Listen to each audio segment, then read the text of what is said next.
गुरु भक्ति योग।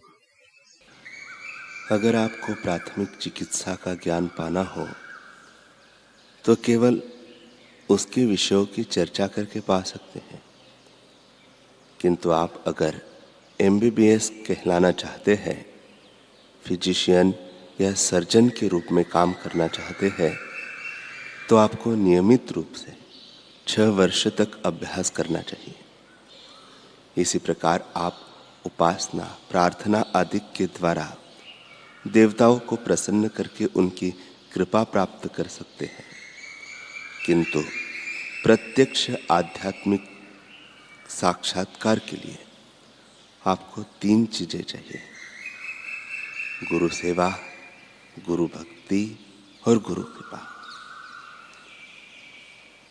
गुरु को शिष्य का आत्मसमर्पण और गुरु की कृपा, ये 2 चीजें आपस में जुड़ी हुई हैं।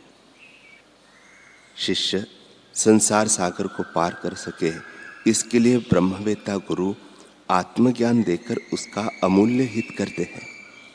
यह काम गुरु के सिवाय और कोई नहीं कर सकता। जिसके ऊपर सदैव गुरु की कृपा रहती है, ऐसे शिष्य को धन्यवाद है। गुरु एक प्रकार के माध्यम हैं जिनके द्वारा ईश्वर की कृपा भक्त के प्रति बहती है।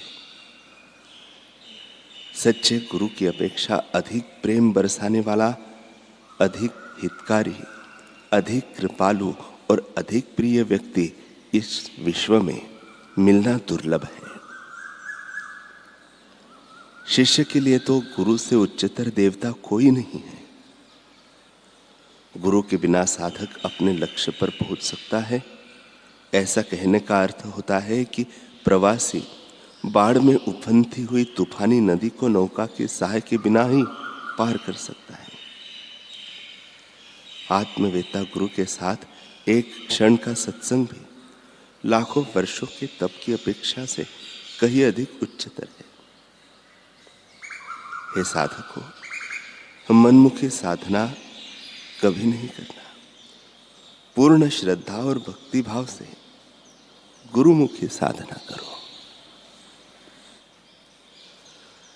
स्वामी श्री लीलाशाह जी महाराज जी से एक जिज्ञासु ने प्रश्न किया कि महाराज, ईश्वर की तरफ जाने की इच्छा तो बहुत होती है, परंतु मन साथ नहीं देता, क्या करूं? तब गुरुदेव ने कहा, मुक्ति की इच्छा कर लो। जिज्ञासु ने कहा, परंतु इच्छा वासनाएं मिटती नहीं है। तब पूज्य बापू ने जवाब दिया, इच्छा वासना ही नहीं मिटती है तो उसकी चिंता मत करो, उसके बदले ईश्वर प्राप्ति की इच्छा करो। रोज जोर जोर से बोलकर दृढ़ संकल्प करो कि मुझे इसी जन्म में राजा जनक की तरह आत्मा का अनुभव करना है। जिस प्रकार देवव्रत भीष्म पितामह ने जोर से बोलकर संकल्प किया था कि हे गंधर्व सुन ले, हे देवता सुन, लोग सुन ले, हे यक्ष किन्नर सुन ले, हे राक्षस सुन ले, मैं शांतनु पुत्र देवव्रत प्रतिज्ञा करता हूं कि मैं अखंड ब्रह्मचर्य व्रत का पालन करूंगा। मैं विवाह नहीं करूंगा, नहीं करूंगा, नहीं करूंगा। इस प्रकार तुम एकांत कक्ष में बैठकर अपने शुभ संकल्प को जोर से दोहराओ। मैं इसी जन्म में आत्मा में स्थिति प्राप्त करूंगा। मैं इसी जन्म में राग द्वेष से मुक्त हो जाऊंगा। मैं अमुक का पुत्र, अमुक गुरु का शिष्य, जैसा बाप वैसा बेटा, इसी जन्म में आत्म साक्षात्कार करूंगा। इस प्रकार के शुभ संकल्पों को बारंबार दोहराते जाओ। जिंदगी में दूसरा कोई आग्रह न रखो। नवग्रह से भी आग्रह ज्यादा खतरनाक है। शरीर के तंदुरुस्ती और मन की पवित्रता का ख्याल रखकर जो भी सादा या स्वादिष्ट भोजन मिल जाए उसे खा लिया, पी लिया, ओढ़ लिया, परंतु ऐसा ही चाहिए, वैसा ही चाहिए, ऐसा ही होना चाहिए, वैसा ही बनना चाहिए, ऐसा आग्रह मत रखो। इच्छा पूरी न होने पर ऐसा आग्रह हृदय में कलह और अशांति पैदा करता है। साथ ही साथ मन बुद्धि में आसक्ति, अहंकार, राग और द्वेष भी भर देता है। यह आग्रह ही है तो 84 लाख जन्मों में धकेल देता है। अतः कोई भी आग्रह मत रखो। छोटे बड़े सभी आग्रहों को निकाल के केवल एक ही आग्रह रखो कि कुछ भी हो जाए, इसी जन्म में भगवान के आनंद को, भगवान के ज्ञान को और भगवत शांति को प्राप्त करके मुक्त आत्मा होकर रहूंगा। इस प्रकार मन को दुराग्रह से छुड़ाकर केवल परमात्मा प्राप्ति का ही आग्रह रखोगे तो मार्ग सरल हो जाएगा। मैं आत्मा हूं, ऐसी भावना हमेशा करो। जिस प्रकार कोई करोड़पति मैं कंगाल हूं ऐसी दृढ़ भावना करेगा तो अपने को कंगाल ही मानेगा, परंतु मैं करोड़पति हूं ऐसा भाव करेगा तो अपने को करोड़पति मानेगा। इसी प्रकार मैं आत्मा हूं ऐसी भावना करो। रोज सुबह एकांत कक्ष में मैं ब्रह्म हूं, अमर हूं, चैतन्य हूं, मुक्त हूं, सत्य स्वरूप हूं, ऐसा शुभ संकल्प करो।